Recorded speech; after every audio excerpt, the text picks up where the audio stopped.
Steady, who is zooming in this morning. Okay, welcome everyone. We're pleased to have you here this morning, and this is a follow-up to Act 76, the child care expansion law that also addressed pre-K implementation, and in our efforts to provide equitable access to pre-K across the state.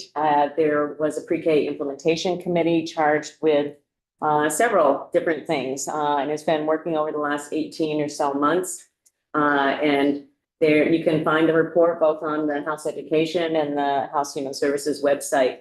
We're going to start off with Katie McClinn from Ledge Council just to review the committee's charge from Act 76. So Katie, please join us. I didn't know if that was going to be. That is going to come. Yeah, great. Well, I asked her if she could speak a little bit about how full day is currently defined. Okay, good morning. Katie McClinn, Office of Legislative Counsel. Nice to see everybody. Let me share my screen. Okay, here we go. So this is Section 2 from Act 76 that was passed in 2023. Is that right? 2023.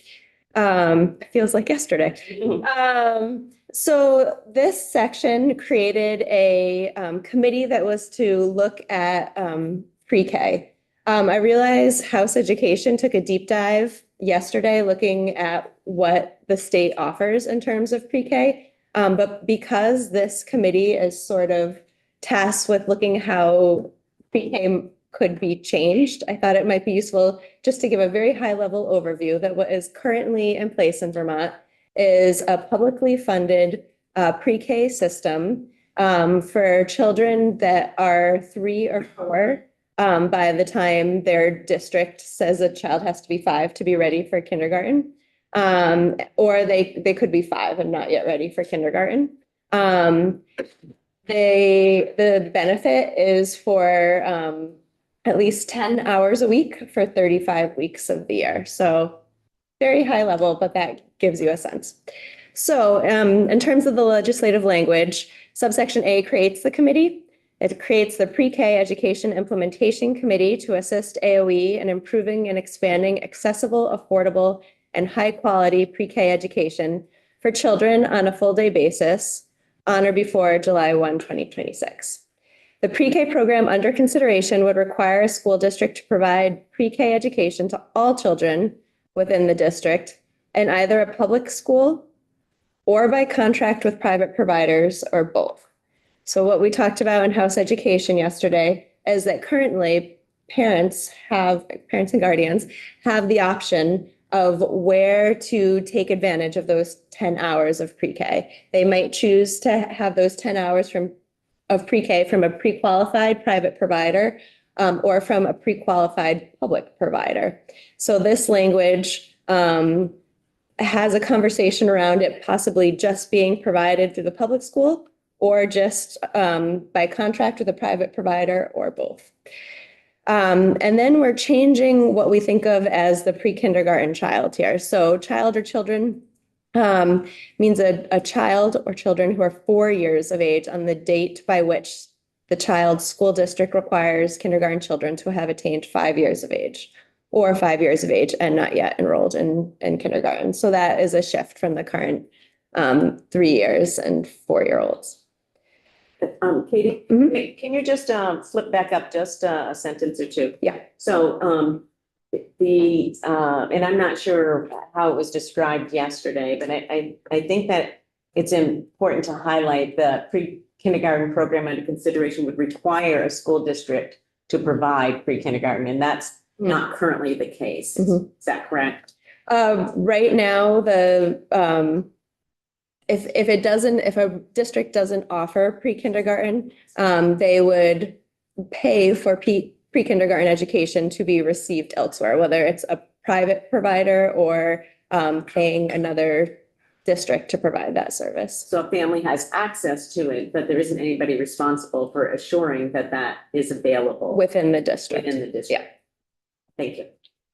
In terms of the membership of the committee, the Secretary of Education or designee who shall serve as the co-chair, Secretary of Human Services or designee who shall serve as co-chair, Executive Director of the Vermont Principals Association or designee, Vermont Director of the Vermont Superintendents Association or designee, the Vermont Director of the Vermont Superintendents Association or designee, the Executive Director of the Vermont National Education Association or designee, the Chair of the Vermont Council of Special Education Administrators or designee, the Executive Director of the Vermont Curriculum Leaders Association or designee, the Executive Director of Building Bright Futures or designee, a representative of a pre-qualified private provider operating a licensed center-based childcare and preschool program appointed by the Speaker, a representative of a pre-qualified private provider providing pre-K education at a regulated family childcare home appointed by the Committee on Committees,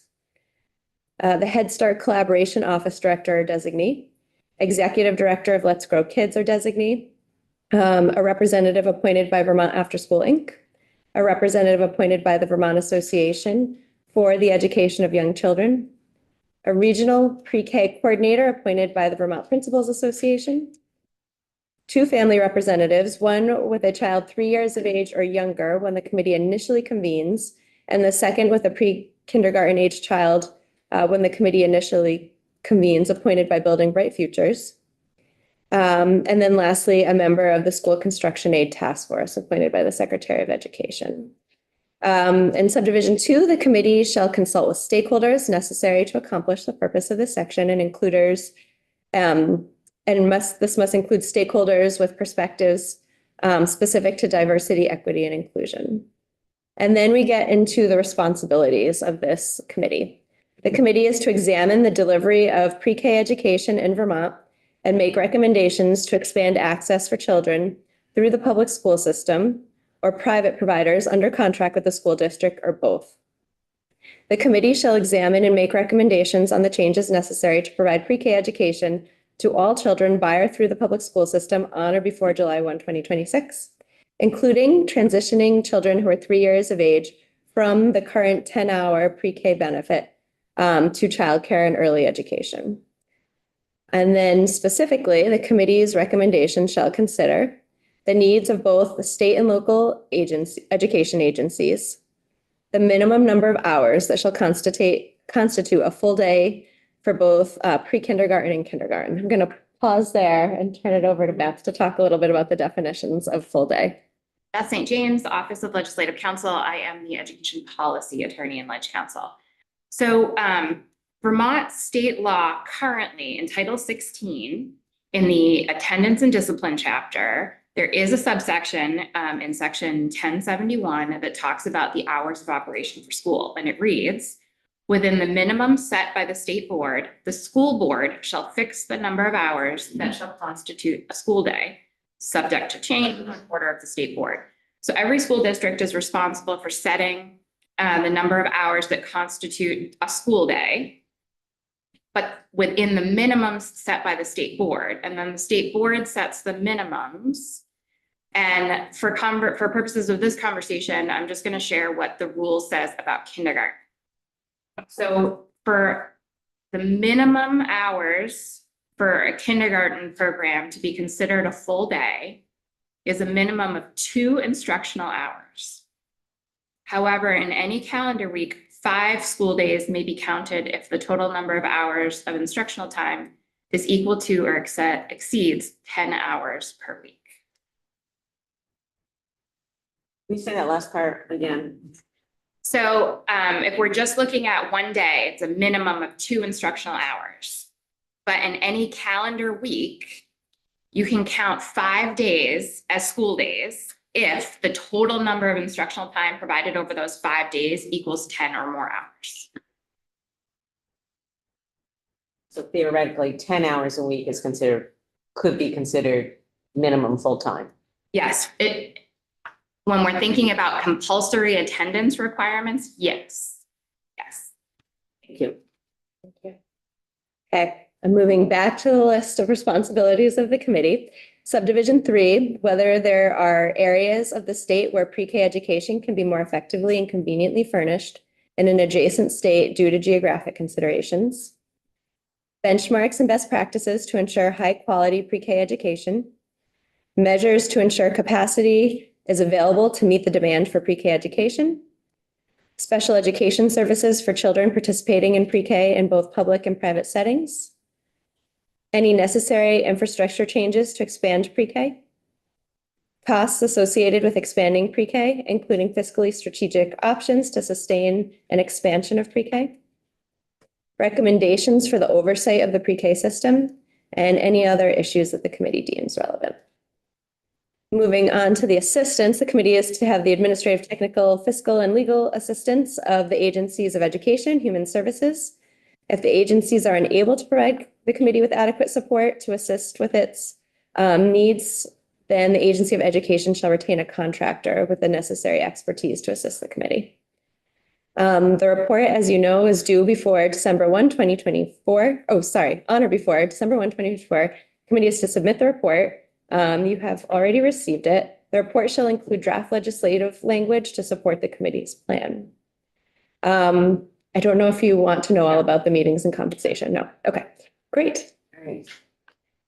Thank you. Are there any questions regarding the charge of the committee and the sort of background from Act 76? Okay. Representative Just East. don't understand, please, the definition, I think it was on page 5, number 7. It said expand pre-kindergarten. What's it mean to expand? The infrastructure changes. Infrastructure changes to expand pre-kindergarten. Through testimony, I was gonna say, through testimony on this bill as it was making its way through, we learned that pre-kindergarten is actually not available in all school districts. So Is that meant to make it available? it's in all school districts, yeah. And frankly, whether or not to expand the number of hours that it might be available. In any direction, correct? Yeah, Thank you. okay. Thank you both, appreciate it. Welcome. Thank you. Next, I think what we'll do is, we'll ask, Secretary, Saunders, and we'll have Deputy Commissioner McLaughlin, to lead us off from AOE and from DCF. Great. Good morning. Thank you for having us. I'm Zoe Saunders, Secretary of Education. Today, we'll be providing an overview of the work of the committee. Janet McLaughlin will provide the overview. She was the consistent co-chair throughout the period of the committee, and we'll be walking through the discussions and also the recommendations that came out of the committee. Meg Porcella from the Agency of Education is here also to share more details around special education and be able to provide additional context and details related to the delivery of special education in the preschool setting. And then I'll share a little bit of how the report and the recommendations from the committee have informed some of the governor's proposal in terms of looking at opportunities to expand pre-K. Great, That's on Steve. thank you. Good morning. Good morning. Janet McLaughlin, Deputy Commissioner in the Department for Children and Families, overseeing the Child Development Division, which oversees childcare, children integrated services, and co-administers universal pre-kindergarten along with the Agency of Education. And I'm Meg Porcella. I'm the Director of the Student Support Services Division at the Agency of Education. Okay. Let me pull up our slideshow here. Oh, sharing is not send request.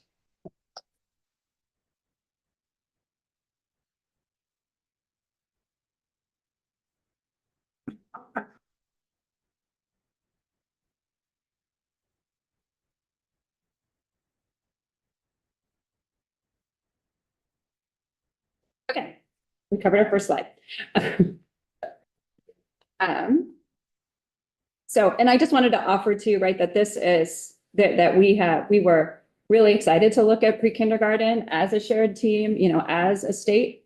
Coming out of Act 76, there is absolutely an intersection, with childcare. And we see it really as a holistic system of early childhood education to ensure that all children in Vermont are getting the supports and services that they need before they enter kindergarten, and that every single child should have access to pre-kindergarten education to ensure that they're entering kindergarten with some of the same skills and experiences before they enter that kindergarten classroom. So in terms of the basics here, I know Lead Council just covered some of it, but I wanted to just cover the basics here is right first is I was the co-chair throughout. Boucher served as the co-chair. When she was in that role, she had to temporarily designate another AOE staff person to fulfill that role last spring. And then when she departed, Secretary Saunders stepped in. Meg has been our sort of consistent person on the planning team from the Agency of Education in terms of supporting the committee overall. Act 76 became law in June of 2023. We held our first committee meeting on July 14th. So that should say 2023 when we held it. And public comment was accepted at each meeting. We did engage a facilitator and project manager for this effort. Molly Loomis served as our facilitator. And as you guys know, this was a very busy time for the Child Development Division in terms of all of the changes for Act 76 that we needed to roll out, as well as a time of transition in the Agency of Education as well. So we did engage an external facilitator to help support managing the process, run the meetings, help set agendas, ensure full participation amongst a very diverse group of committee members with really diverse roles and experiences within the early childhood education system. We did submit a report on pupil weighting in December 23 as requested, and the main report was submitted to the legislature in 2024. And then I do want to just show you quickly the pre-K committee webpage as just a resource for everybody. So this is on the Agency of Education's, stop sharing, reshare. Switched on my screen, but not on yours. Okay. As a resource, so you can see right here is where the links to the two reports that were submitted. We wrote them for you, so we hope you'll read them. And I really think they do a great job of laying out the work of the committee accurately, and some of the key considerations that the legislature and the administration need to grapple with as we consider how to evolve pre-kindergarten in the state. It has links to the public comments that were submitted in writing. There were also public comments in person in the meetings. And then, all of the meeting information is here in terms of the minutes, the meeting information. When you click on a meeting information, that's where you can get to what were the slides that were shared, which could be multiple presentations in one session. So again, if anybody has any curiosity and wants to get into it, we really did a tremendous amount of work. You can see that we had full implementation committee meetings. We also had subcommittee meetings. This special subcommittee here was a specific group that was pulled together to talk about special education. We also split into 3 work groups. One focused on capacity and funding, one focused on program quality considerations, and one focusing on systems level considerations. And we did that based on the specific items that were outlined in Act 76 that you wanted the committee to think about. I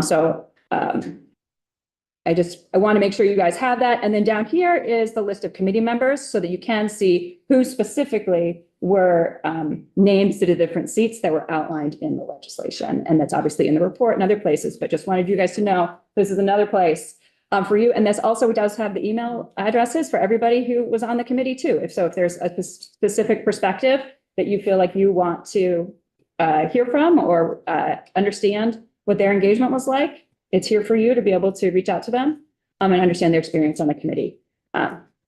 So I'm going to stop sharing this and we'll go back to my presentation.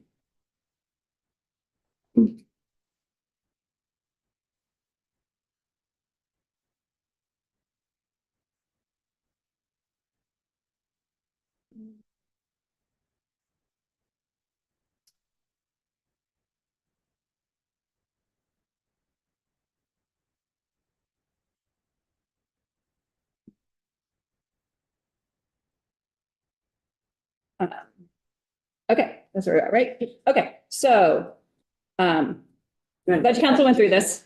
Pardon, oh, we're not presentation. I thought I did. Okay, here we go. Thank you.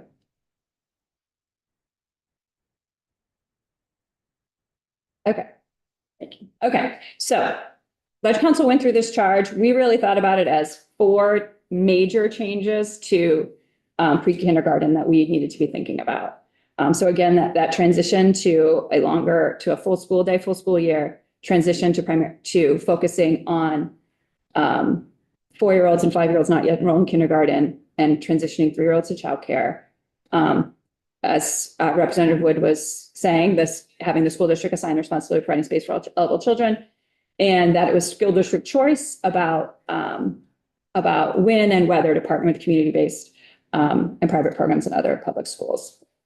So those are what the committee, perceived as its core charges. And ultimately, we did bring together like a really strong range of perspectives and experiences to the committee overall. People were volunteering tons of time beyond what was included in the, in terms of being able to be supported in the number of meetings that were allowed for this committee meeting.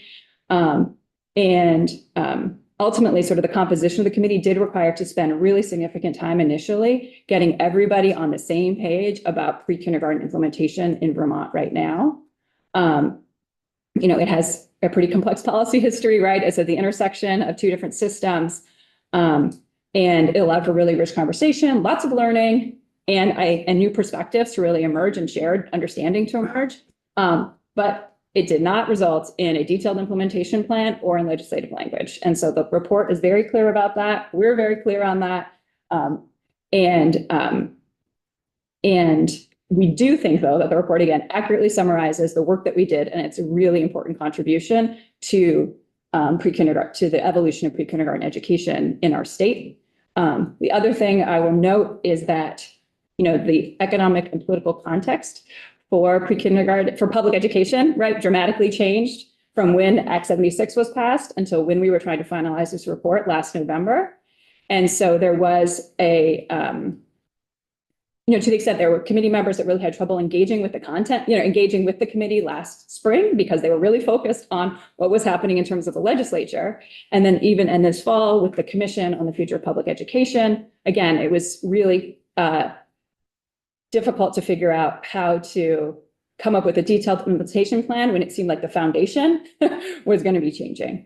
Again, we think this report's a really valuable, is a really valuable jumping off point. And as Secretary Saunders said, it really has informed what the administration's plans and proposals are.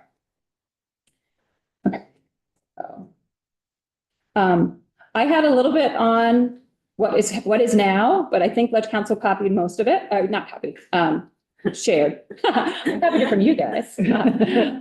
Shared what's there, right? But so the basics, right? It's publicly funded, it's inclusive. One of the things that's unusual about Vermont's pre-kindergarten program is that it's not means tested. Many other states have pre-kindergarten education that is only for a certain segment of the community. That it's portable, especially for young children. There's a lot of sort of developmental and family and logistical considerations.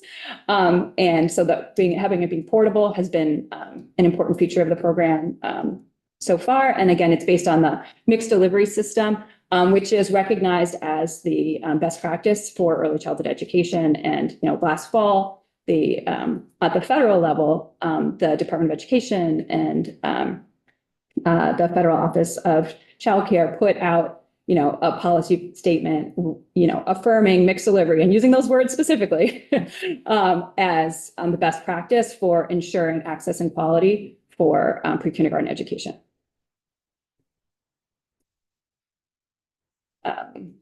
Again, the way that it's currently structured, it is designed to leverage the strengths and systems at each agency. Right, so we jointly work to set policy, support implementation, monitor compliance, improve practice. AOE has things that it leads on, CG has things that we lead on, and we both provide technical assistance and professional development. But again, the whole system was designed to build upon the strengths and systems that already existed, rather than to create something a different system. This is definitely a place where you could continue to evolve and improve. And that is something that our agencies are looking at really closely together.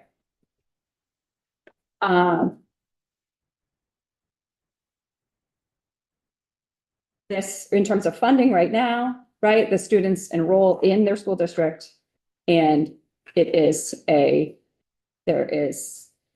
child is an average daily member. It counts as in the school district's average daily membership, but there is a negative pupil weight of 0.54 to account for the fact it's a shorter school day, even though we know that younger children cost more to educate just by virtue of the fact that you need more people there to ensure foundational health and safety requirements for them.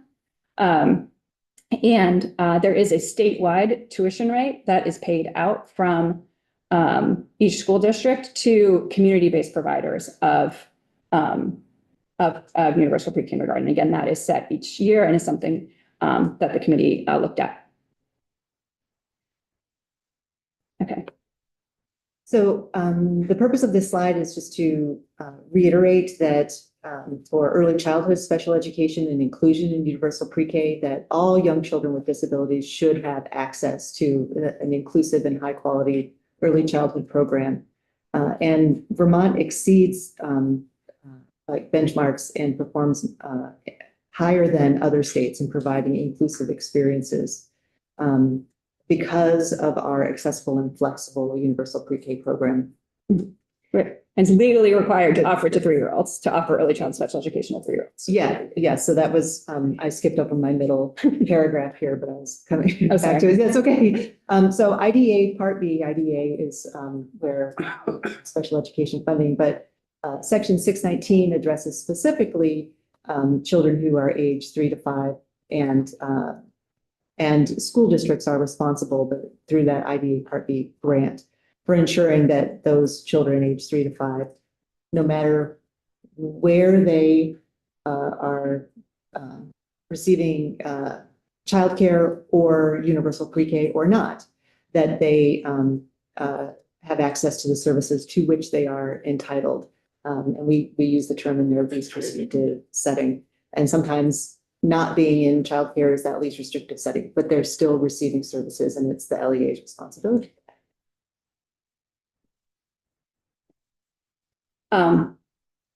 Wanted you to share this map, right? And so the blue is the public pre-K providers. The orange is the private or sort of community-based pre-K providers. And this, right now, and sort of actually consistently over the history of universal pre-kindergarten in the state of Vermont, we've typically had between 60 and 65% community-based providers and 35 to 40% of public school providers. So it truly is a mixed delivery system, I guess, is what I would offer. And again, that follows national best practice.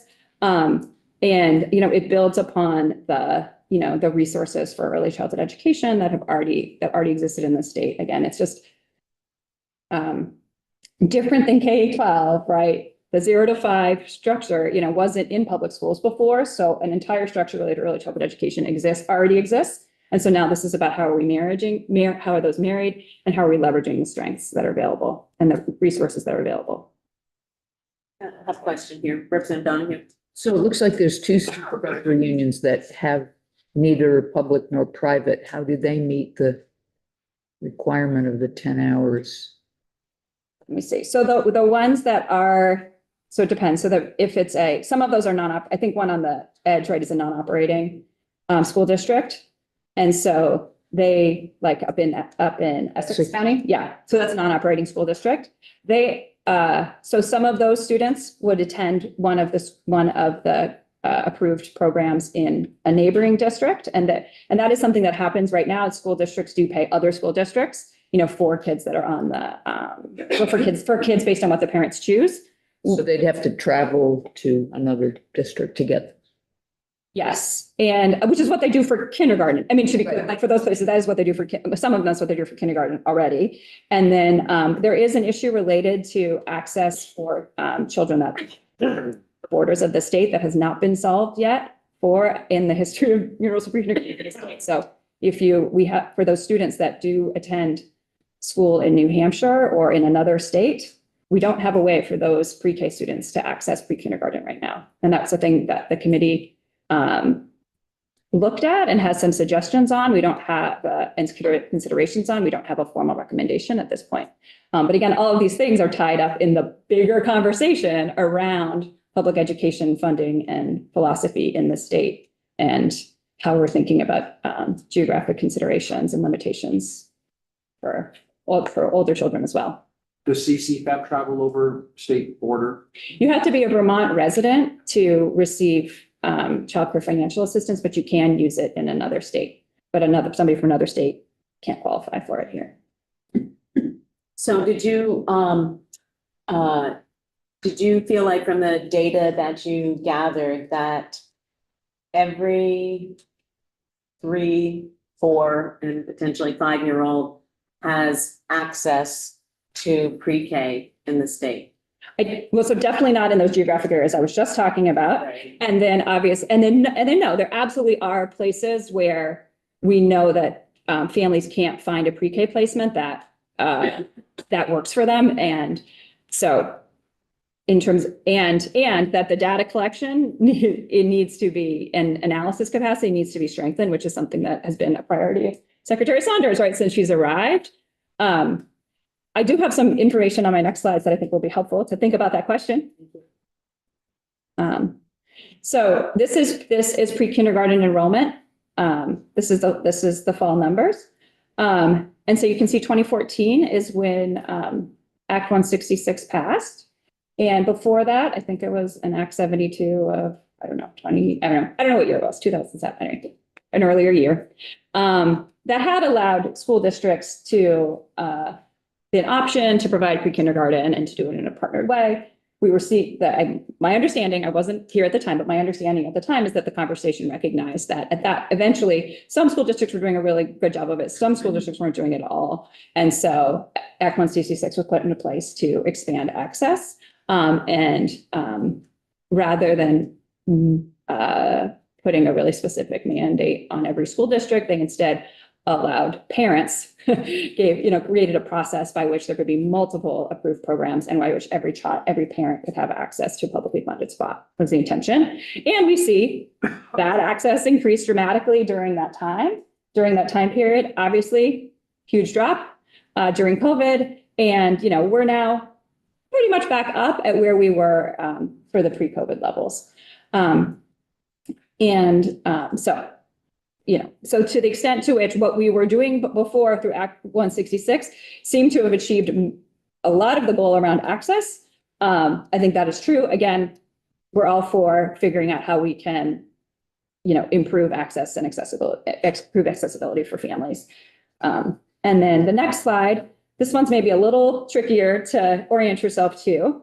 But this slide is from the National Institute for Early Education Research. They are really the main organization that does a lot in terms of looking at quality and access and best practices for pre-kindergarten education in the nation. And they do a state profile each year. And from this slide, you can see the percent, it's looking at the percent of 3-year-olds and 4-year-olds that enrolled in pre-kindergarten. And so, again, you can see that that access increased, right? After 2016, you see a pretty steady increase up to that. And then we see our COVID drop. And then, we're getting back up there again in terms of the percentage of children who have access. Representative Bishop. If I'm looking at this correctly, please correct me if I'm not. It looks like we have about a 10% drop when we go from 3-year-olds to 4-year-olds.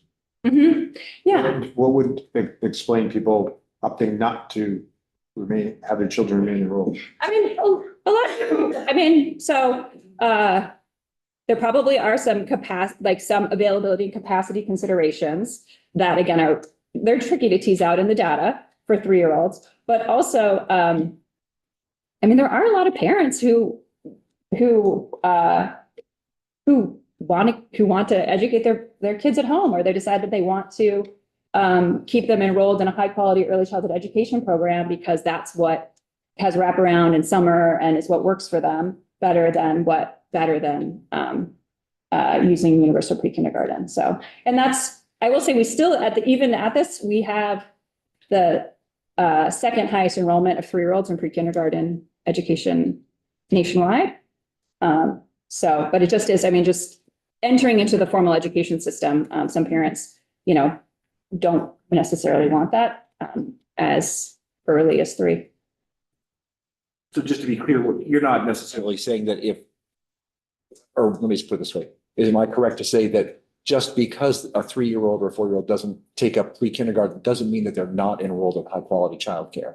Yes. So some of them may be enrolled in a high quality childcare. For instance, they might be at a family childcare program that's not a universal pre-kindergarten partner. And they say, you know what? I know my kid. I think it's going to be best for them to be in this smaller environment for this, for another year before they head into before they head. Needs for childcare. Pardon? Or needs for childcare, but I mean, everybody has this many families have this conversation about, right? When are they making these transitions in how they're meeting their kids' needs and assessing their own kids' developmental level too. Okay, so to the extent to which, yes, so perfection, no, Representative Wood, we do not necessarily have like that perfection and that entitlement structure set up.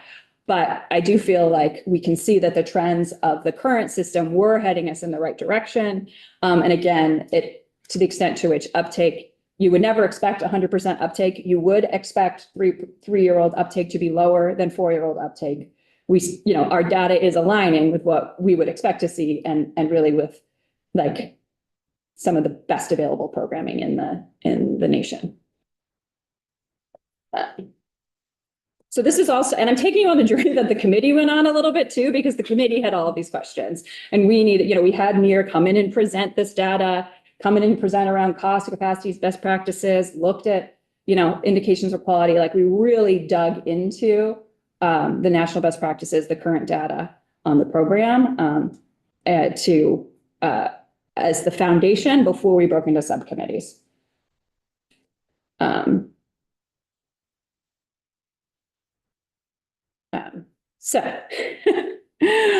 With that, I will say I've got a couple of slides on sort of where the committee landed.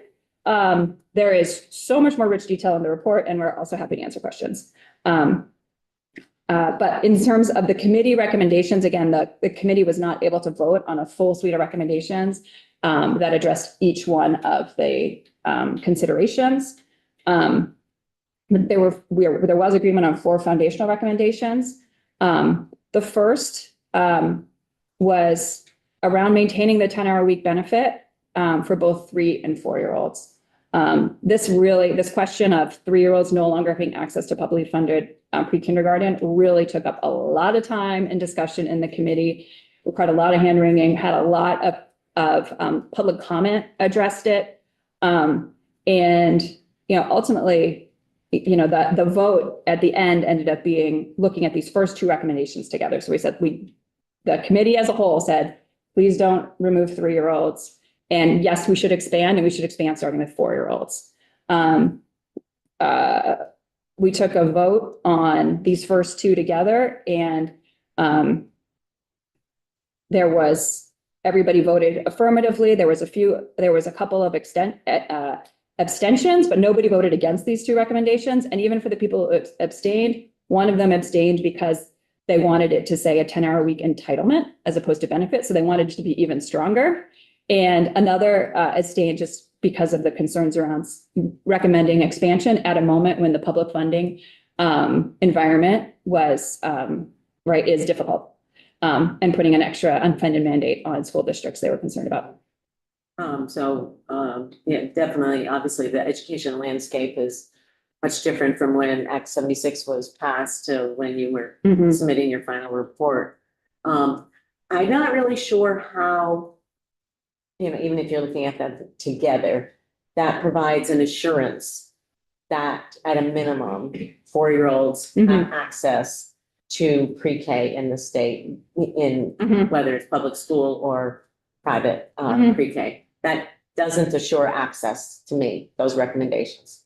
I think I think you are correct. And I think the next two recommendations get at the fact that the sense of the committee was that we really need more information on the financial impacts of more financial analysis and greater certainty around the financial impact of expanding pre-kindergarten education before the committee was comfortable voting to recommend a very specific expansion strategy. Well, I guess my question is, even at the maintaining the 10 hours a week, we don't have universal access. It's called UPK. There's nothing universal about access to it right now because nobody has the responsibility for assuring that that families have access to it. And families still have the choice about whether they access it or not.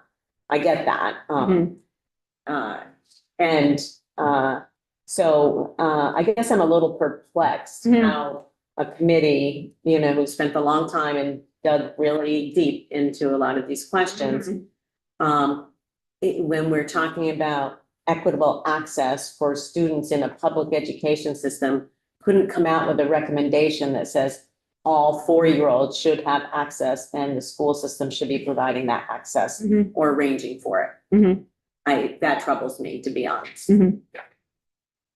Yeah, I just needed to say that. Yeah, no, I mean, that's, I think the committee as a whole, right, was obviously, there are people who care deeply about early childhood education, want to ensure that all children are getting what they need when they're 3 and 4 and before they enter the public school system. And I think just, potentially with more time, we could have gotten to that. But again, given, how much, given the broader conversation around public education broadly, it felt like that committee continuing to wrestle with exactly what that would look like, absent the broader conversation, was not necessarily the way to keep, it wasn't necessarily the way to keep going on that particular question. I understand. Yeah. I do. Yeah. I do understand, the dynamics change during the process.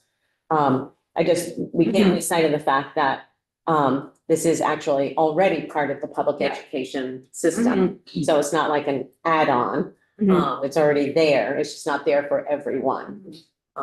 So it seems to me there were sort of two realities that existed. There was the concern over the cost of public education and the impact on affordability in Vermont.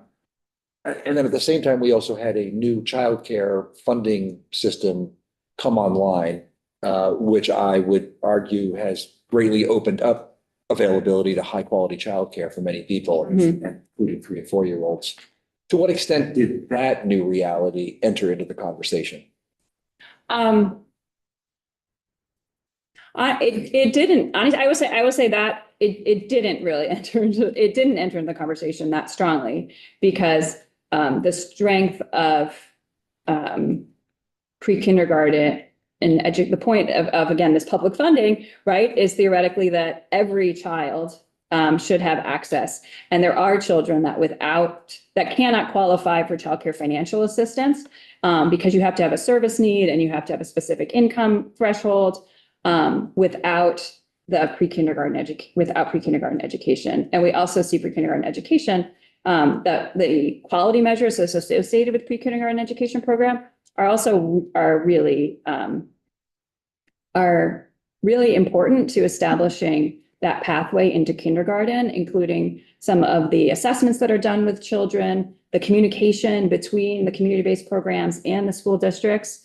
And so there was a sense that these two things have been working together well, and they can continue to work together well. And that we shouldn't say just because they're in high quality childcare, they're all set, because there is a set of benefits associated with being also enrolled in pre-kindergarten education. Is there data showing that the people who don't qualify for CCFAP due to higher income don't have access to pre-K or access to high quality childcare that would prepare a child? Yeah, so there's not recent data. The 2019 pre-K report. But that was before. It was, but a lot of that pointed to the fact that like 2/3 of families said they would make different choices about early childhood education for their child, except for having access to 166 of the families that and it was, an external study, right? But for many of those families, it's also about their service need. So you need to have a reason for needing childcare to qualify for childcare financial assistance. It needs to be one that we accept, right? And so if you are, if you need to have all available caretakers need to be working in school, have some other need. And so there's some places where, especially for folks that maybe one of the parents isn't working outside of the home, they don't have access, those are the folks that especially would not be able to participate. But for universal pre-kindergarten. And for some of those places, right, it might be because, right, they got a baby and a toddler at home, right? It's not like they're like hanging out at home, like they are like they're doing things that are important, right, to their family and their community. And again, what we want to do is create that consistent quality experience as a baseline. And again, I treat Representative Wood's right. It looks different in different places, but what we are saying is at least everybody's getting that 350 hours. We want to move to a place where everybody's getting at least that 350 hours at this very specific quality level with connections to their school district that support early childhood special education, that support that pre-K to K transition. How about data that would, I've often, having been here, we've had the conversation about universal pre-K and pre-K programs, and I've often asked people who operate licensed childcare centers, if I spent a week in your system, would I know the difference of when the children are receiving their pre-K and when they're receiving high quality childcare? And they have consistently said, no, it's all really good. All right, I'm gonna figure out where I was going with this, which is to say, to me, it sort of creates a question as to if kids are in a high quality childcare setting, and especially if they're there with a highly new increased CCFAP benefit, but they don't actually have that specific universal pre-K number program. Are those children entering kindergarten any better or worse, or less or more prepared for kindergarten? Since high quality is high quality, and you wouldn't really know the difference. Yeah, I think there's a couple answers to that. I think so. Like what you're saying in terms of like preparation, I agree. I think in terms of the information that is available to the school district to be able to support those children through, because there are assessments done twice a year within pre-K that are shared up to the school districts, that there is that connection. Like those benefits are really strong for those in terms of having a system, this mixed delivery system. I would also say that the childcare financial assistance program rates do not yet support pay parity with educators within the public school system. So the fact that a family is supported by both childcare financial assistance and universal pre-kindergarten is not like paying for it twice. It's literally, we're starting to get at what is the pay, like starting to say what really would allow us to make sure that those community-based programs do have access to licensed teachers or really highly qualified early childhood educators. So I guess those are sort of my two answers. I think those connections with school districts are really important. And I think that we still have work to do, even with childcare financial assistance changes, to look at pay parity for the educators. I appreciate that. And I ask, because we are wrestling with the cost of education. Meanwhile, we've had a new revenue stream that is really, I think, supported and really boosted very neededly the childcare system. Representative Long. Thank you. I'm not sure whether this is a question for the two of you or actually for Secretary Saunders, but it may not even be able to be answered at this moment. But I'm curious, based on everything I'm hearing right now, and your mention that the landscape has changed in the education front here. How has the work of your committee informed the plan that's coming from the governor right now? So I can speak to that.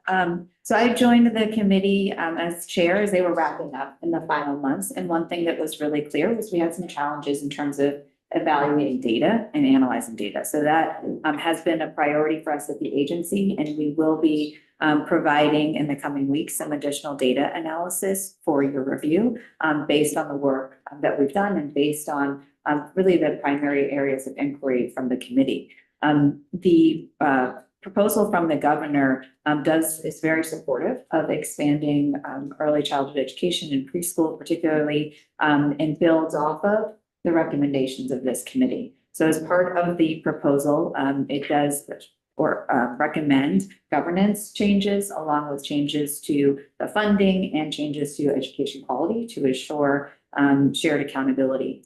Related to governance, moving from 119 school districts to 5 school districts, part of the benefit for pre-K is if you're thinking about building a more robust central office staff, you can have a dedicated pre-K office so that you have that coordination across the district. We found in having conversations with districts across the state that they can, you can go to the next slide. Okay. That they can be, that is a really critical resource and not every district has that. So moving to a different governance structure does bring in some additional coordination for pre-K, and I think addressing some of the questions around access. Within this framework, every school would be, the district would be an operating district. So that means that every student would be within an attendance zone and assigned to a public school. That helps to facilitate as you're thinking about the pathway planning from pre-K into kindergarten and having that support from the central office, helping to facilitate that, identifying issues of access and working closely with childcare providers in the area or adding that within the school to promote that continuity. Related to the funding proposal, we have built in additional assumptions and modeling around expanding pre-K benefit. This committee recommended expanding the number of hours for 4-year-olds and maintaining the number of hours for 3-year-olds. So as part of our modeling, we have built in those assumptions. I will call out that there's a couple different nuances that we're still digging into to refine that modeling, but that is an intention of this plan and the funding that this would allow for expanded capability to offer a longer day for the 4-year-olds as well.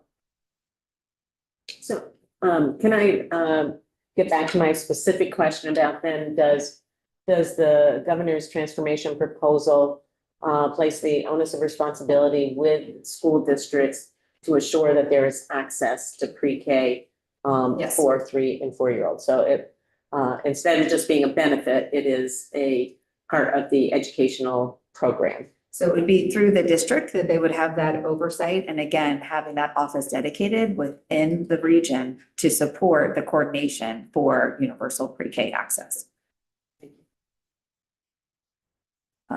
The other piece, so I think we're on my slide now. Skipped ahead. The committee talks about doing an analysis of the rate setting. So within this framework, we would be applying the base and weights, and so that would have also consistency across settings. That helps to address some of the challenges that we've discussed around teacher pay equity as well within this childcare system compared to our K-12 system. We also know that there's a need to have that broader coordination. And so there would be, as part of this model, kind of an administrative fee for the district to be able to support that with that central office. And I think overall, this helps us to streamline a lot of the data collection and reporting. We know that there's a big onus and burden on many of our providers in doing reporting right now for sometimes 14 different districts is what I talked to one provider around. And so that creates a lot of challenges in terms of just administrative time. There's also creates more potential errors and things like that. So the overall governance structure is designed to create some of that alignment and streamline the reporting and the accountability. We are working very intentionally on building, and I think have done a lot of work in the state of Vermont on building a strong accountability framework for pre-K. As part of our work together in our agency is streamlining that process to ensure that we can consistently evaluate, monitor, and support that across settings to address many of the questions that you have raised today around evaluating quality and kindergarten readiness. So what will come in the next 2 weeks will be a report that digs into some of this data. We'll also provide a policy brief relative to how the governor's proposal fits in with education, builds explicitly on the recommendations. I'm just reading here, it says tuition payments to community-based pre-K providers reflect pupil-based plus weight plus part-time or full-time student count. First of all, what is meant by community-based pre-K provider? Is that? An approved community provider So it could be. for universal private. Okay, so they would be receiving the base weight or the base plus the weight, then it sounds like prorated for full-time or part-time. Correct. What is full or part-time in a world where it's a 10-hour program? So the full-time in terms of the funding for the modeling for the funding, it's been based on the hours for kindergarten, so comparable to kindergarten. Say that again, I'm sorry. For the purpose of our modeling, Yep. we based full-time off of kindergarten full-time hours. So how would this blend with CCFAP dollars? In other words, if you are calling these full-time students and And I'll let Janet expand on that, but an intentional part of this plan, as we think about Cradle to Career, is grading and blending all of these funding resources. So I think as we go through in more detail, really understanding how we can increase access and quality, there needs to be a greater intentionality, I think, in grading those funds than we've had in the past. And so we're very intensely coordinated on that right now between the AOE and CDD to ensure that that's occurring, and we're maximizing those funds in ways that's going to promote quality in the mixed delivery setting. So we'll be able to provide some more concrete recommendations around improvements. But I think in the interim, Janet can share just the amount of dollars and support that is being provided. Yeah, so right now, so things to keep in mind related to the way it works right now is, right, for families who are paying for their early childhood education directly at a childcare program, right? The pre-K dollars come in and they just come right off the top of what that family's tuition would be, right? So the program receives no additional money for having provided a pre-kindergarten education level experience for those families, even though we know it costs extra money for those families, and so that's been one of the challenges with the current design. That is something that the current design of layering CCFAP and UPK was actually designed to address. We would need to rerun all the numbers if we're switching the numbers, like to have, to look at the, what a part-time and a full-time and figure out how those layer together. In the past, again, we had the sense that it wasn't fully covering the cost of operating, the CCFAP wasn't fully covering the cost of operating universal pre-kindergarten.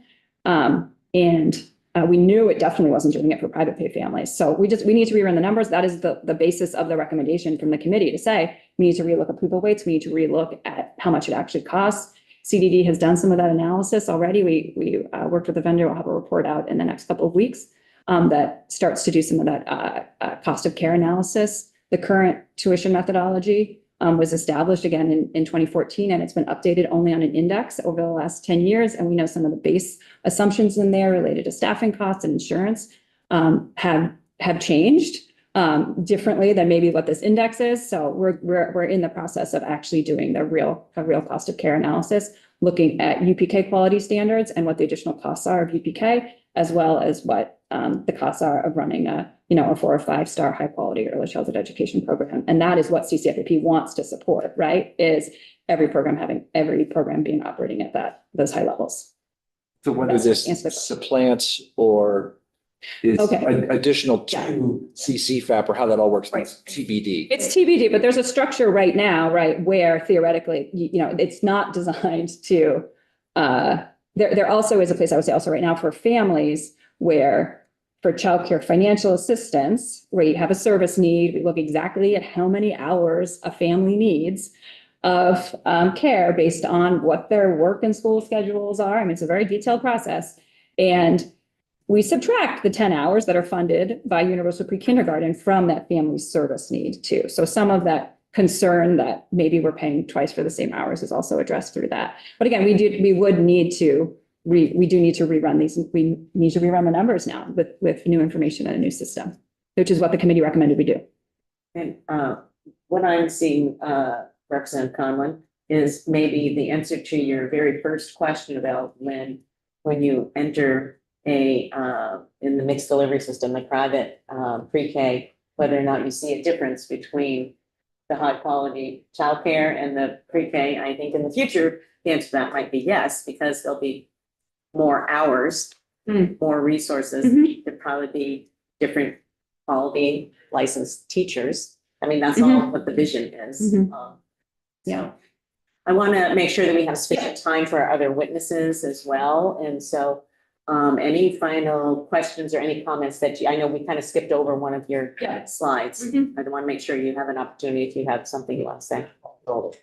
I would just emphasize that part of the governor's proposal is prioritizing the expansion of preschool that has been built into the modeling. As we continue to do the review of the additional funding sources that are available, we may need to make adjustments to what's built into the current foundation formula, but just want to signal a strong commitment to the early childhood education component of our system.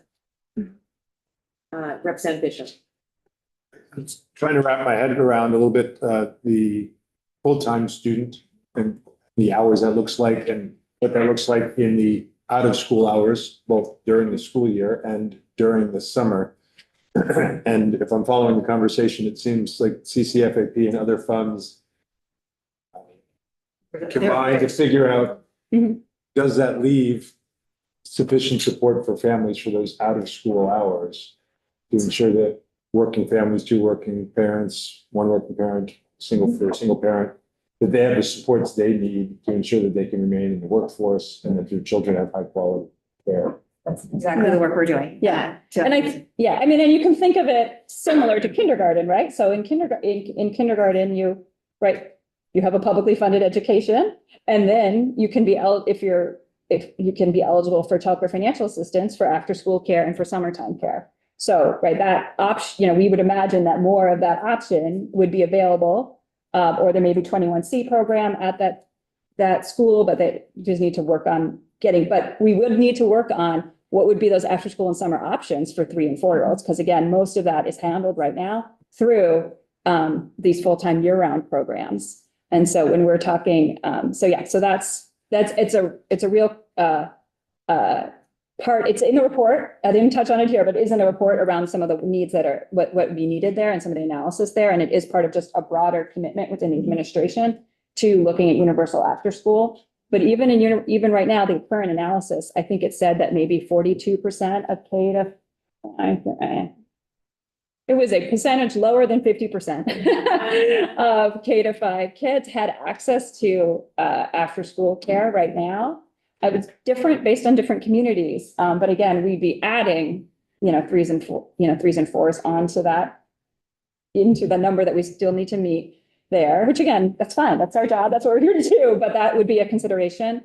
And then I would just say, I just wanted to add the one other thing I want to mention is that the committee spent a lot of time talking about quality and quality benchmarks, and that's really analyzed deeply in the report. And there really was a commitment to, amongst the committee, to build on what we have is a really strong foundation. We're meeting most of the quality benchmarks already, and to put into place the resources that would allow us transition to meet more of the quality benchmarks.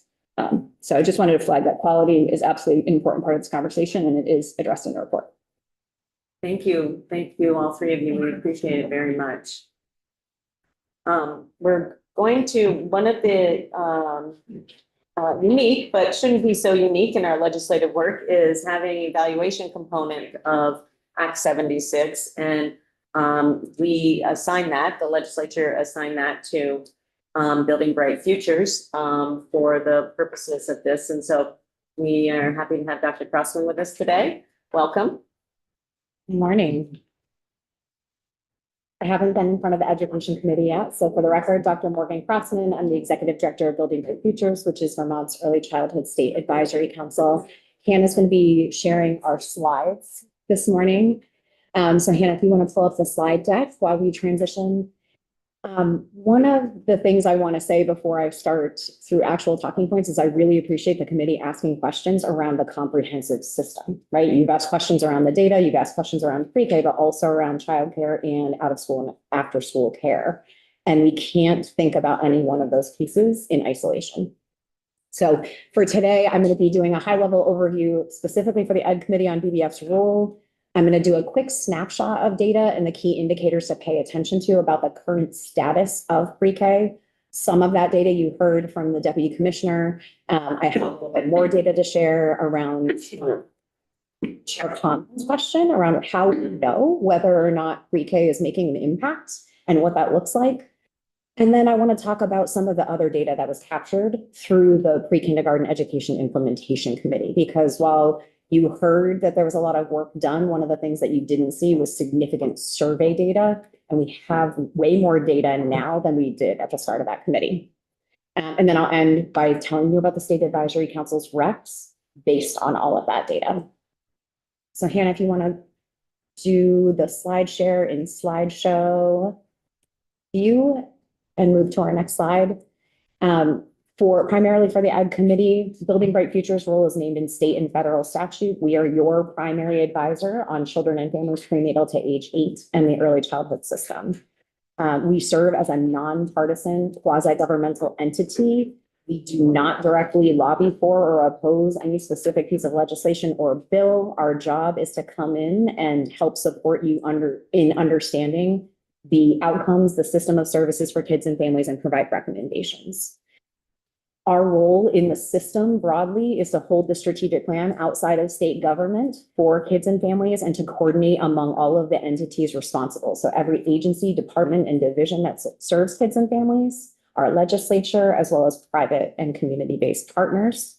We monitor the system and convene and elevate voices of families and communities in that way, and then use all of that information alongside data to help advise you and bring you data that you need. So very open to you asking me for what data we have. One of my answers will be, we need stronger data collection and we might not have that data. And I think you've heard a little bit of that from our administration leaders. You can go to the next slide, Hannah. In terms of the Building Bright Futures network and the way we do all of this information gathering is that we are bringing together over 500 partners on a monthly basis through a range of different mechanisms. All of the work is based on using evidence and data to inform decision-making, and we're really focused on keeping kids and families at the center. So we have staff and regional councils across every corner of the state of Vermont to say, okay, what are the needs, the tensions, and challenges for kids and families? We have 7 strategic plan committees that are operating to say, okay, we have a vision and we have the strategy. Where are we in relation to those goals? And those groups are meeting monthly and sometimes closer to 10 times a year to say, okay, what do we know? And to bring in national experts and partners across the state to help coordinate. We also have a 23 governor-appointed state advisory council board. Again, every agency, department, and division holds a voting seat. We have a member from the House of Representatives, Representative Garofano is currently holding that seat, and Senator Martine Gulick is currently holding that seat in the Senate. We also have a range of private partners and 2 family leads. The job for us is to be able to be that independent broker of data for you all. And so our job is to hold that collective vision and strategy, but also provide that data and advance the visibility and help support you in making decisions based on that data. So I'm going to start with some actual data on pre-K. Hannah, if you want to go to the next slide, please. When we talk about our monitoring portfolio, there are so many different ways that we're capturing this information for you. So we have an early childhood data portal. So if you have a question on anything related to the early childhood system, nutrition, basic needs, housing, and how those things relate to pre-kindergarten education or other outcomes, you can go to the data portal. We also are in state statute required to provide you a full report on the state of Vermont's children every single year. I'm happy to come and talk more about that at another time.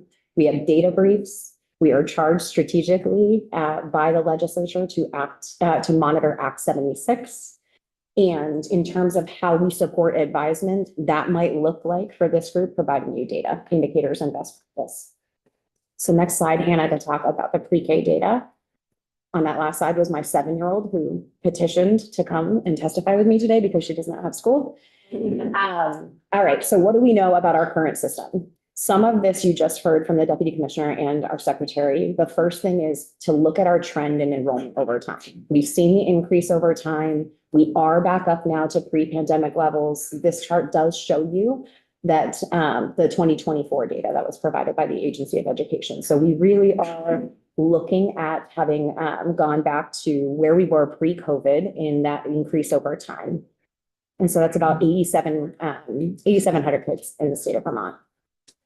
One of the other points that the deputy commissioner made was around access. And what I really appreciate is the questions around where we do and don't have access. So yes, we are leading the country in access for 3-year-olds and 4-year-olds. We're second in the country for 3s. We are 6th for 4s.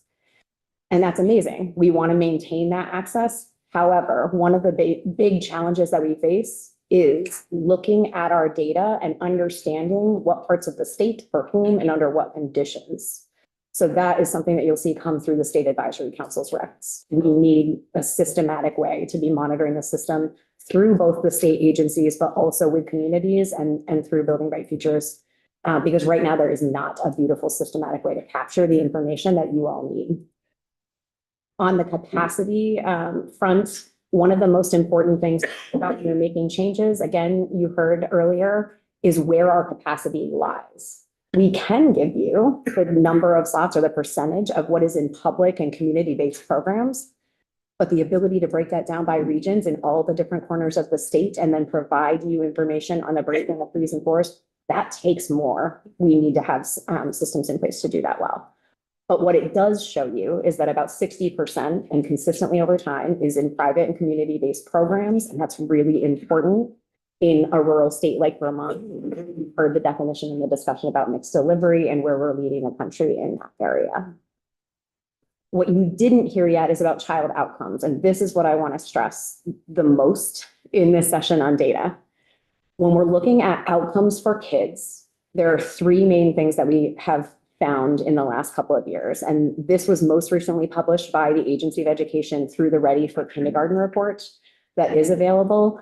So what we know from Representative Conlon's question, children who have attended a pre-K program before entering kindergarten have higher rates of readiness than their counterparts who hadn't. So to the question of, do we actually see a difference in what is happening in pre-K programs versus high quality childcare? We are seeing that there is a significant impact for those kids, and that 2 years is really valuable versus 1. So that data you just said is comparing it to high quality childcare, not It's comparing- year olds who might be just at home or.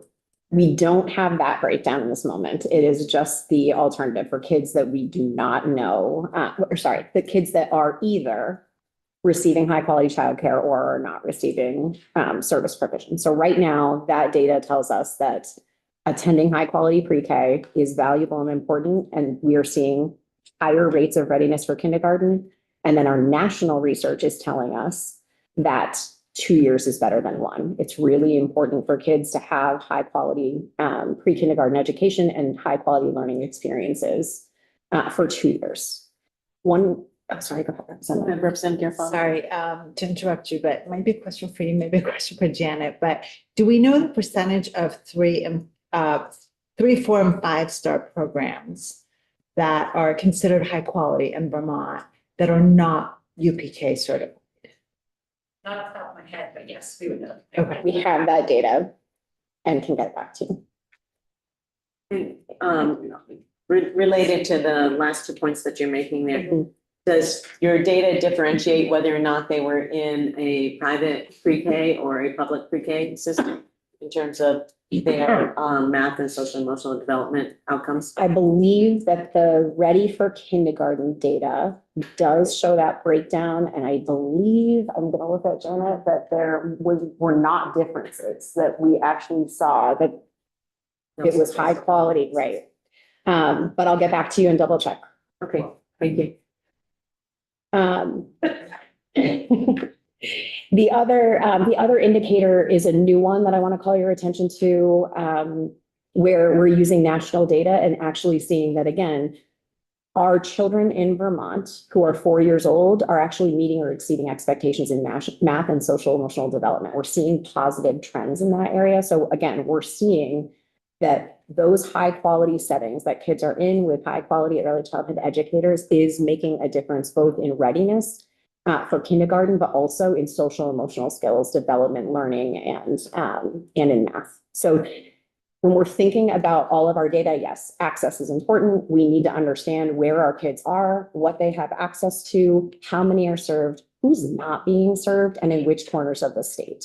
Our ability to do that well right now is not great. We need to invest in our data systems. I know our agencies alongside our team are going to be working really closely to develop new mechanisms for accountability and monitoring. But from a child outcomes perspective, what we are seeing over across the board, I would say, is kids are accessing services in the ways that we would want them to. There are definitely challenges with it, but for children who have access to those services, they are doing well. And they're coming into kindergarten ready to learn, and they are coming in with higher rates of social emotional skills and development. All right, Hannah, I'm going to transition to the next slide. So when we think about monitoring from the perspective of the pre-K implementation committee, I want to talk a little bit about some of the data that was captured. So again, the committee did not come out with a report that says, and here is this beautiful new plan that we can implement, and here's the language that you want to use. But one of the most important pieces that I want to call your attention to was 4 surveys that were done during that time with public pre-K education teachers, superintendents, principals, and school boards. So committee members, in addition to the agency leaders, actually spent time out in communities capturing this information and bringing it back to the committee. Polls or principals? I just, what about private providers?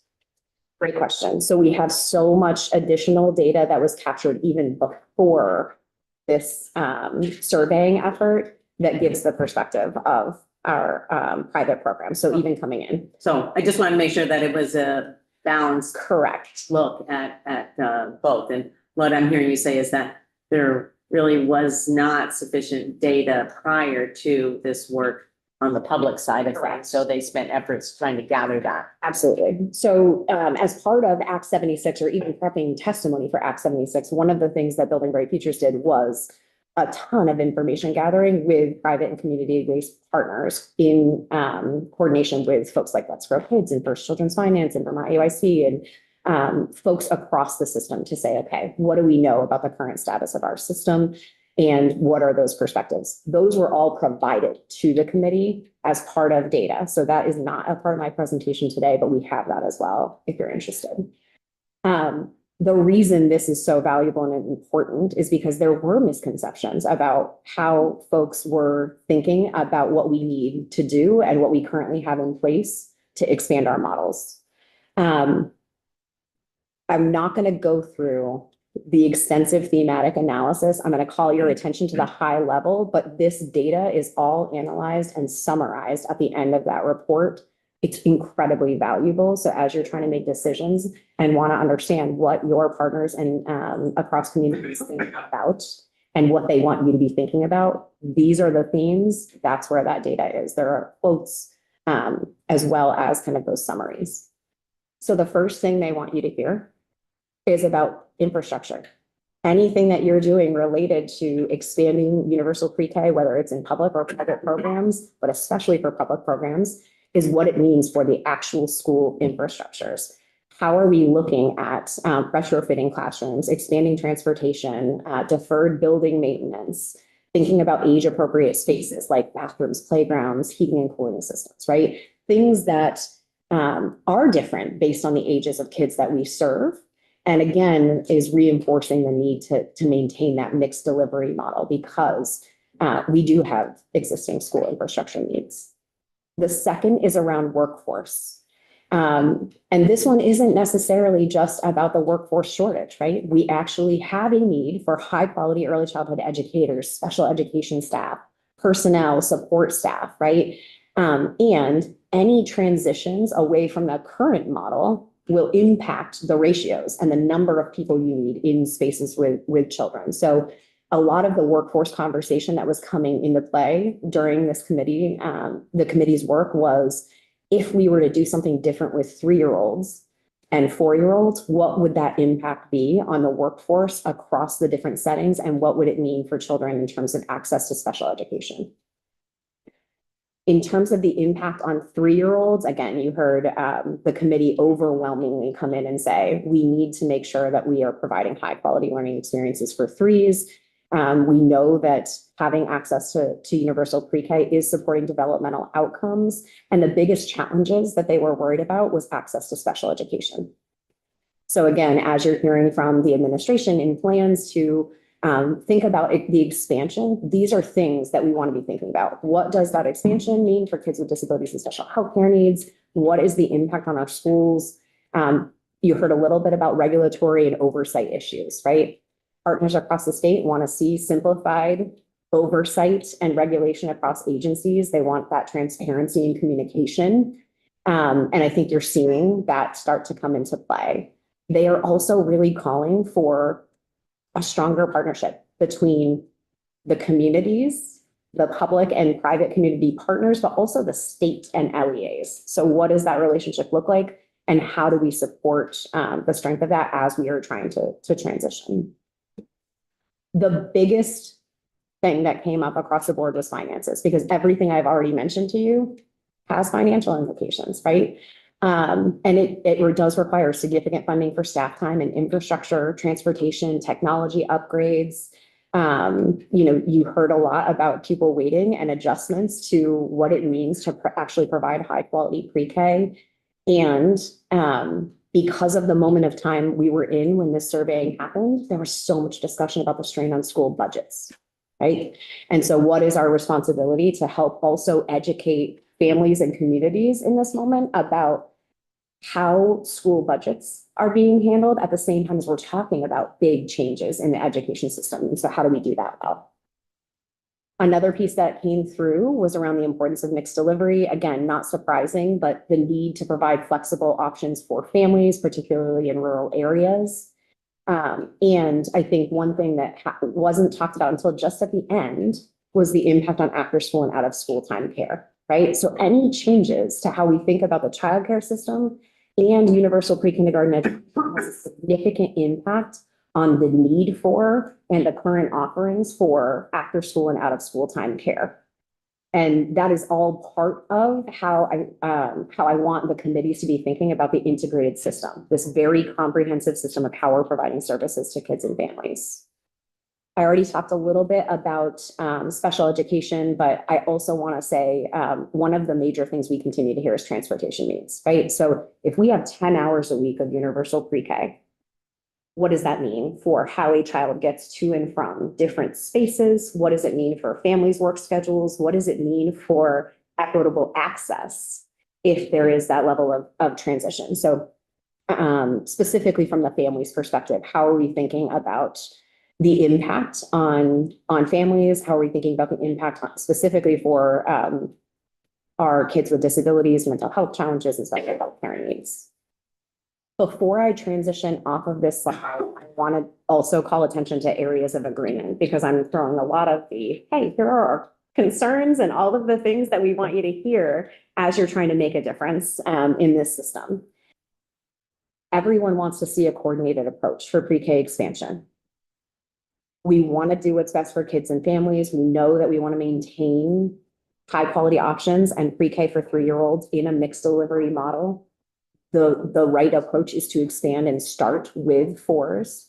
Everybody agrees to needing and wanting a high quality, well-educated workforce.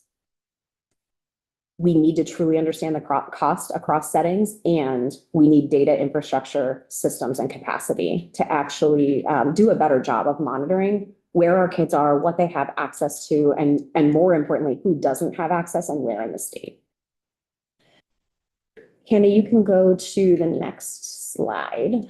In terms of, again, monitoring the work of the pre-K implementation committee, you absolutely heard earlier around the challenges, I would say, from the deputy commissioner and from Meg and from the secretary about the things that were really difficult during this time. Obviously, the timelines and what it means to reform this very complex system at the same time as you're seeing a range of other moving pieces.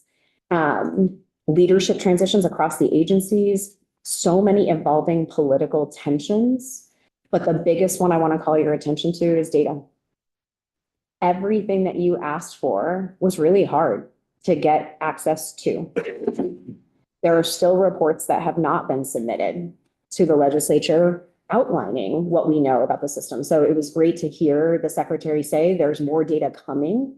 And one of the most important pieces is that we need to actually strengthen the data systems, and there needs to be partnership in that because it's across two agencies and communities and LEAs, right? So there's a major need to have investment there.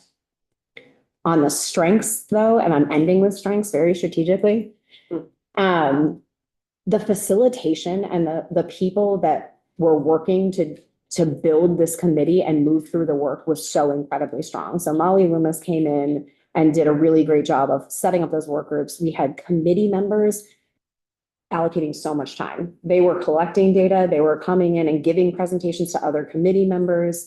And they were really working hard to say, okay, we want to solve this problem. It's really complex and we actually don't have the data we need to be able to do it, whether it's on the finance side, the school infrastructure side, the how many kids are in X programs and what they have access to and where across the state side. One of the biggest questions that I've heard on the data that I think we need to solve is how does the breakdown of number of hours play out across the state, right? So how do we know how many schools offering 10 or more hours and how many? What does full-time and part-time look like? Where in the state? And are there wraparound support services? All right, I'm going to transition to SAC Recs just quickly before I leave you this morning. So the State Advisory Council Network endorses a series of policy recommendations. The last 3 years there have been policy recs related to pre-K. So I want to call your attention to them because this one feels most aligned with, but also pushes the pre-K committee's recs a little bit further. So the first is maintaining the mixed delivery system for threes. And ensuring that we have a really robust infrastructure for programs to be able to lead the country in, again, equitable access to for threes, fours, and fives not yet eligible to kindergarten, and that we're modeling that national best practice in maintaining and expanding mixed delivery. The second didn't make it into the PEIC's recommendations, and not because it wasn't valuable, it was time to be able to go through with the committee. So again, the recommendation on behalf of the State Advisory Council is we need a significant focus on monitoring data collection and analysis of current programs. We're absolutely behind in being able to tell you about access capacity outcomes for kids and families, and we need to be focused on continuous quality improvement. So again, folks in the room and even folks that are not in the room today are really well positioned to do this work, but it hasn't been prioritized in the same way that it needs to be. And our data infrastructure needs to be better positioned, which also means that it requires additional funding and support. It needs personnel, training, quality improvement, both at the local level, right? How do we make sure that our partners in LEAs and within community-based programs know what data is important and how to provide that information, how to make sure our agencies and potentially in a new model of our education system, that the right players are capturing that information and then all of them have access to it, and that we're coordinated in that effort.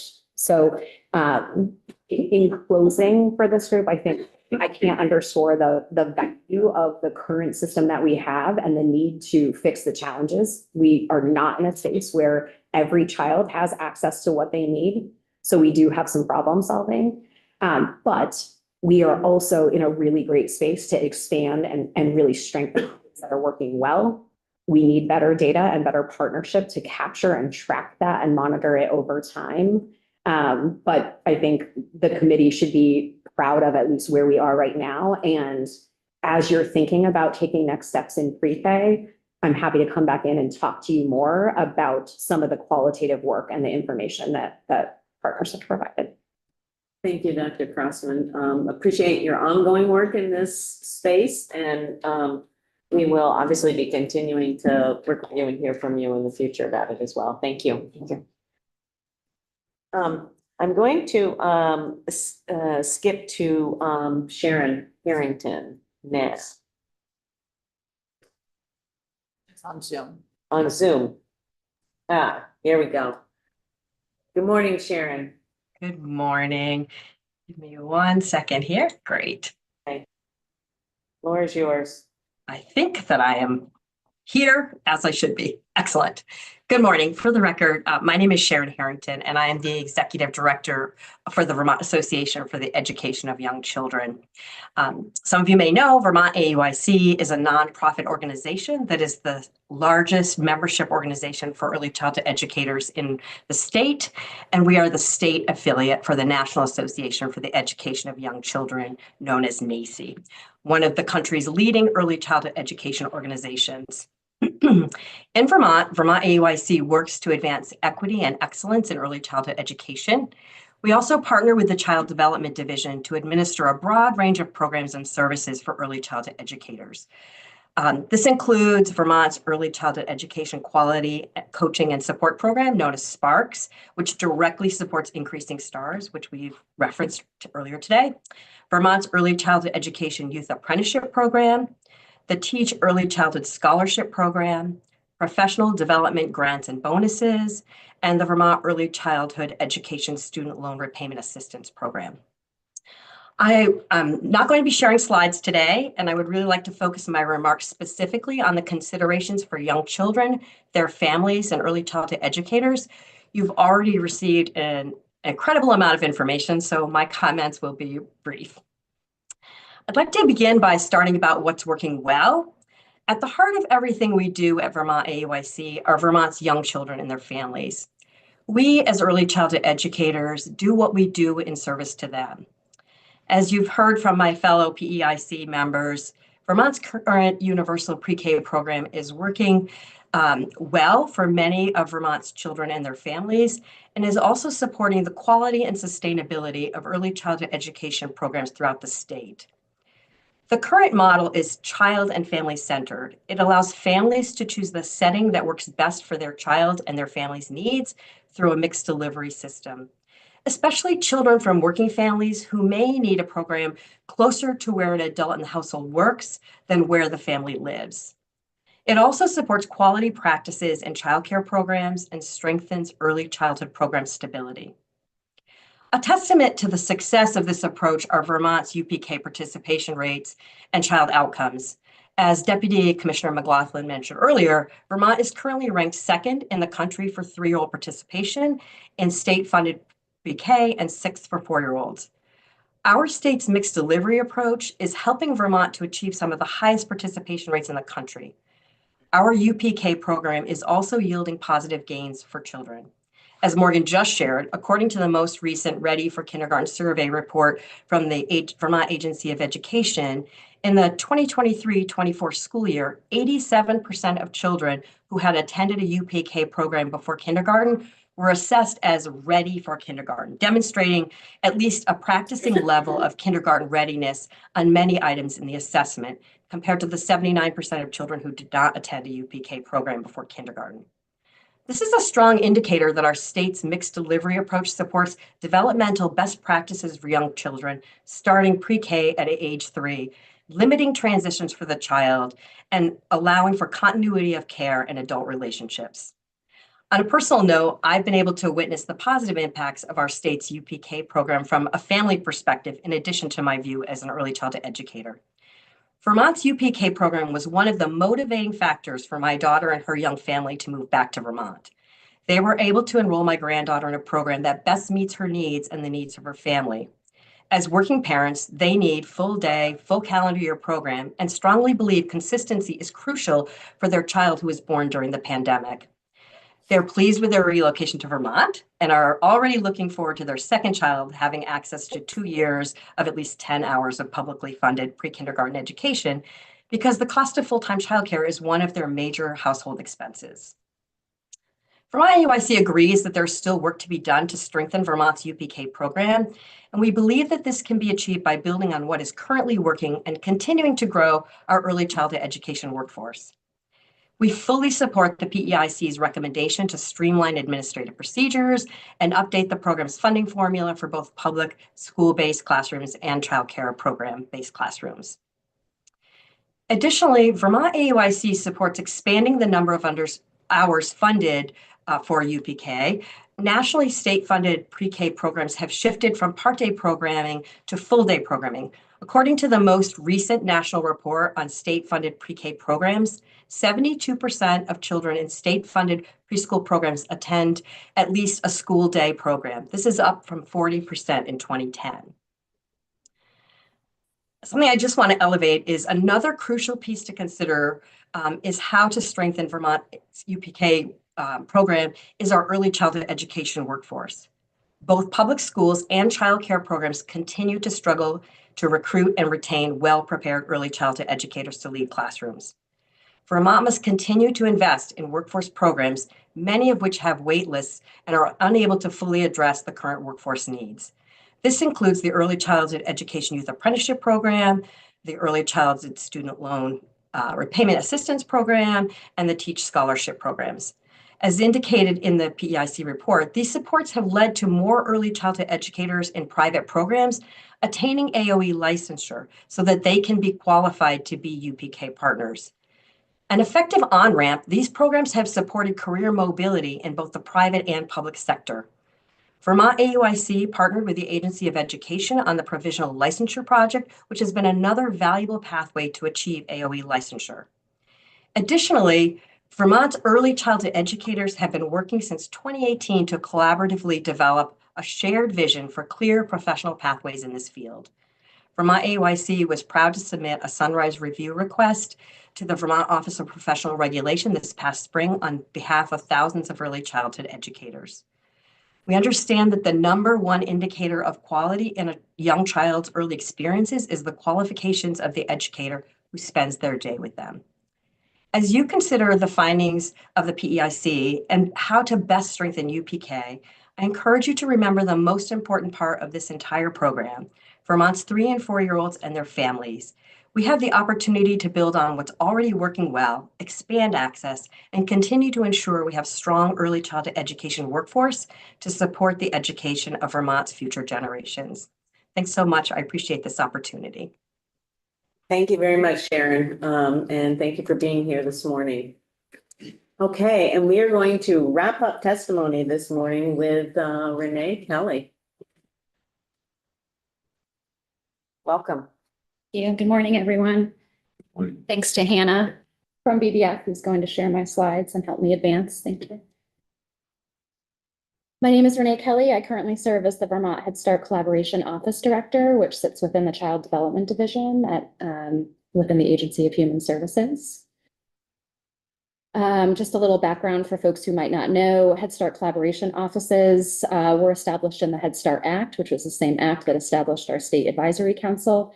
There is one of me in every state. Our role is to really facilitate collaboration and coordination between the state to local childcare program, CCDF, and the federal to local program, which is Head Start. So we'll dive into that now. Hannah, if you would advance the slides, please. Thank you. So just some level setting for what is Head Start and Early Head Start. A lot of folks hear Head Start and Early Head Start and they think about childcare, which there are child development service pieces of Head Start, but Head Start can really be thought of more as childcare plus. It's really about comprehensive wraparound services for the child and the family. So in addition to possibly having a licensed center and providing childcare, children and families who are enrolled in Head Start also have access to comprehensive health services, ensuring that they're connected with a medical home, that they're up to date on immunizations, that they're brushing teeth in the mornings. And there's also a strong line of family well-being. So Head Start was really one of the original, when we talk about 2-generation or multi-generation programming, this is really an area where we recognize that a child is within a family, and in order to promote the positive success of that child, we need to support the whole family. It really gives children from at-risk backgrounds the skills they need to be successful in school and in life. And we'll talk a little bit about who those kids are that Head Start programs are serving. It really is about school readiness. Head Start was launched in the 60s, and this was really about part of the civil rights movement. And it was really about ensuring that all kids were ready for school when the time came. And it can be difficult to describe Head Start because Head Starts look different based on the different needs of their communities. So as I mentioned, here in Vermont, we see Head Start programs that operate their own centers. Head Starts can also partner with family childcare and provide Head Start services in that setting. There are locally designed options, and Head Starts continue to partner both with family childcare as well as school districts currently. Hannah, if you would advance, please. So Head Start primarily serves 3 and 4-year-olds and those 5s who might not be eligible for kindergarten. Early Head Start is really serving infants, toddlers, and pregnant women. It's often thought of as an income eligible program, but it is more than that. When we look at income eligibility, we're really looking at families below 100% FPL. Bless you. There are opportunities for Head Start programs to serve families who are below 130% of FPL, but not more than 35%. So when we think about Head Start and those comprehensive services to target under 100% of FPL, we're really thinking about the neediest of the needy. I should also just mention that Head Start programs are federally mandated to also ensure that their funded enrollment is a minimum of 10% children with disabilities. So our arms are open and we're looking to work with the children who have those needs and to try to give them what they need to be successful when they do transition to kindergarten. But there's also categorical eligibility, which a lot of folks don't think about or realize. So any family that receives public assistance, such as Reach Up here in Vermont, and most recently SNAP, those families are automatically eligible for Head Start services. Any child who's engaged in the child welfare system, who is a child in foster care. Kinship care is not federally recognized as categorically eligible. However, here in Vermont, our programs do prioritize any child who's within a kinship care situation. And we also do a lot of work supporting kids and families experiencing homelessness as well. Anna, can you advance the slides, please? Just been reading from the screen here. I have to move them. So here in Vermont, in terms of what our Head Start programming looks like, we do have 7 Head Start recipients across the state. 6 of those same recipients also are funded to provide early Head Start services. Head Start programs are grant programs that are available for any entity, so they can be located in different mother agencies. Typo on my slide, I apologize. Currently in Vermont, we have 4 Head Start programs who are within community action agencies. We have 2 that are embedded within mental health agencies, and we have 1 school district who's also a Head Start recipient. Current funded enrollment as of FY24 was for 1,273 children and families. Those break down into 732 Head Start slots and 541 early Head Start slots. Even though there are 7 Head Start recipients, it's also a misnomer. There are over 72 locations across the state where Head Start services are provided. As I mentioned before, these include partnerships with local school districts and elementary schools, as well as family childcare homes. We also have 4 of our recipients that provide home-based services to families as well. When we think about the workforce, Head Start and Early Head Start in Vermont is employing around 670 staff. And you can see there our federal 24 funding was just over 25 million. Renee, can I just ask you a quick question? Of the 1,273 children, what percentage is of that? What percentage is that of the potentially total eligible children who are at, let's just use the 100% of FPL and below? It's an excellent question. I don't have that data available, but I would be happy to do some digging and to get back to you. Okay. Excellent question. Pretty safe bet that it's only a portion of it's not 100%. And so I'm just trying to gauge what proportion. Correct. And sorry, go ahead. I just want to get your attention, but I also had a question. Oh, okay. it lends itself to the importance of coordination as we're talking about evolving the system, because we have those slots, those are federal funds coming in, and how we work in communities to coordinate with families, but also respecting family choice. It's a real key. ahead, Rebecca. As a follow-up to that, I would also love to see data on the percentage of children that are experiencing homelessness. Yes, yep, we can certainly serve by Head Start. Yes, I will say we got a national call out from the former Office of Head Start Director for the work that Head Start was doing here in Vermont around supporting kids and families experiencing homelessness. So that data will be a little bit easier to grab. To say, and maybe another question for my committee colleagues here, if a Vermont family is 100% of the poverty level, would they qualify for essentially fully subsidized childcare under Yes. CCDAP as well? Yes. Does that create a sort of competition? You just were speaking about there are federal dollars available. It doesn't create competition, but to the earlier I was biting my lip in the back, the earlier conversation about layering funding. Head Starts have to be experts really in terms of layering funds, because in addition to being UPK providers, they receive their federal Head Start, their UPK monies. They also accept childcare financial assistance. So it's a bit of a balancing game on how they're leveraging those different funding sources to account for full day, full year services, as well as the comprehensive wraparound health and family wellness services. Yeah. So in terms of Head Start's role within the PEIC, the Head Start Collaboration Office was designated on the committee. Folks have talked about kind of the areas of focus. I served on the systems level considerations work group in order to engage stakeholders from the Head Start community. Morgan mentioned there were surveys developed specifically for school folks. I also administered a survey specifically to the directors of the Vermont Head Start Association, which was developed based on those areas of focus. I administered that survey to the 7 Head Start directors in the spring. They responded, I aggregated themes and then shared them back with the Head Start Association for review. Once they thought that looked great, we submitted them to the systems level work group for documentation. I also had Zoom calls with our program liaison at the Office of Head Start Region 1 office in Boston as well, to gather some perspective from the regional Office of Head Start in addition to the Head Start recipients. Next slide, please.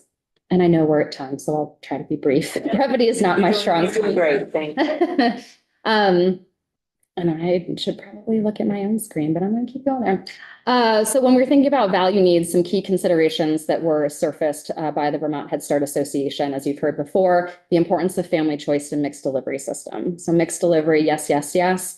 And the importance of family choice and allowing folks to choose the settings that fit them best. And that is what makes coordination tricky, because even though we have very specific requirements for eligibility for Head Start, we don't want to just say to families, hey, you're eligible here, come over and be in this program. We really want to make sure that they understand and that they're finding a setting that meets their needs. Another key consideration was really collaboration over competition. So to this point, both in terms of the children that we're serving and the workforce, Head Start is invested. We want to find a way to do this well, to work together with our partners to coordinate it so everyone has access. These federal funds that come into the state are an asset to us, and we're really invested in trying to figure out how do we partner to allocate those funds and resources appropriately. Access, if I had $1 for every time I've heard that word today, certainly thinking about addressing needs for vulnerable populations, including kids with disabilities and rural communities. And wanting to be innovative, wanting to try something new, but doing so in a way that's responsive to community needs.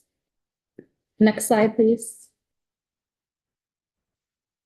Some practical needs. So thinking about the impact that changes on universal pre-K would have on enrollment and funding. And as we increase the scope of the services that are offered, what does that mean for Head Start enrollment? I think it's been mentioned a few times now, transportation is a really big piece of this for true choice for families and for true access. So wanting to make sure that families, it's not just about having a slot, but it's about supporting the families and getting their kids to where that they need to be. Right now, what I hear from families a lot is from Head Start directors who report about their families, talking about it's often easier for families if they do have a program within their school-based setting to drop their kid off there when they're dropping their older kid off, to not have to go to two different places. Whereas if they had transportation, they might be happy with the kinds of services and support they're receiving from a Head Start program. But if the Head Start program isn't necessarily close to where the school is, or it's a multiple dropouts, those kinds of really practical needs that make this a little bit messy to understand. There was also a real concern from the Head Start community about these changes and access to comprehensive services, because again, we're not just providing slots in childcare, we're working with families on individual goal setting. We can support families with getting their license. We're working with mental health issues. There's a whole range of services that families are really getting. And we want to make sure that we're educating families about the options available to them. Because I think the concern is if Head Start enrollment starts to decrease, those are vulnerable families that really would benefit from those support services. And you'll see one of the recommendations later on is to try to support ways to build partnerships between school districts and other community health resources, so they can still be connecting their families based on those needs. Workforce challenges, again, recruitment, retention, and pay parity issues. Janet mentioned this one earlier. Recently, in August of 24, new Head Start program performance standards were released that did call for pay parity, and for programs have certain responsibility on ensuring that their teaching staff is on parity with public school staff to support recruitment and retention. And then finally, just some concrete things about aligning standards. There are extensive Head Start program performance standards about how programs operate, and just wanting to be sure as we change or evolve pre-K that we're cognizant of how those systems and standards align. Next slide, please. Legal needs, ensuring compliance and what those implications are. You've heard from some of my colleagues today around the importance of thinking of special education services and how those services are provided in Head Start settings. There are concerns around service delivery being reduced. Again, with workforce shortages, with special education staff, it's often easier for school districts to provide that level of special education within their own walls. It's more costly to do it in community settings, and it does result in access issues for those kids. And then thinking too, as someone mentioned earlier, around continuity, I think Sharon mentioned the continuity of care for children with disabilities. So not wanting to pick kids up and pluck them in all of these different settings throughout their day when transitions are difficult.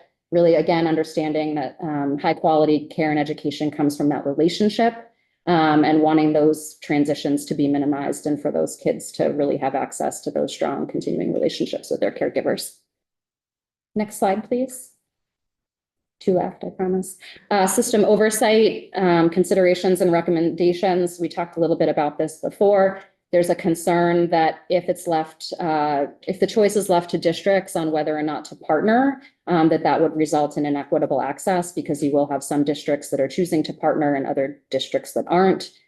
The recognition that, again, with changing oversight requirements, that there's a need for additional training and administrative alignment with those new systems. But overall, really just trying to promote multidisciplinary cross-sector teams, encouraging those relationships in communities to work together on behalf of meeting the needs for kids and families holistically. So. And last but not least, next slide, please, Hannah. Family needs. And this is a big one, and it's one of the hardest ones to put your arms around because family needs are so different. But the Head Start community really wanted to make sure their thoughts were elevated in terms of the importance of ensuring support and access for families. And there's that partnership piece around connections between healthcare and social service programs, making sure that programming itself is responsive to family needs. It's not a drop off and pick up and we'll see you later, but it's a how are things going, and is there a way that we can support you and your family to help your child be successful? And thinking about the frameworks that we use to think about how we engage with families in decision-making for what's best for their kids. Thank you very much, Renee. appreciate the role that Head Start plays in supporting some of our most vulnerable families and children and the challenges as well, especially in the collaboration and coordination across systems for kids. So appreciate that a lot. So that wraps up our testimony, folks, for this morning. I think, to summarize what we heard today, one is that we have a lot of positives, a lot of strengths to build on, that the pre-K access through Act 166 has really increased access. It's not universal yet, and we still do have areas where children need access. We heard that it's important to maintain a mixed delivery system, that we need to have some more consistent data measurements and evaluation components that are variable depending upon the system right now. And that a lot of this is wrapped up in the work of our colleagues in education and reviewing the governor's education proposal and how that ends up getting worked out. But we did hear that a strong pre-K system is part of that proposal, where school districts would have a responsibility to assure access to pre-K, which doesn't exist right now in some parts of the state. So thank everybody for your time and attention this morning. Anything? No, thank you very much for basically running the show here. Appreciate it. Okay.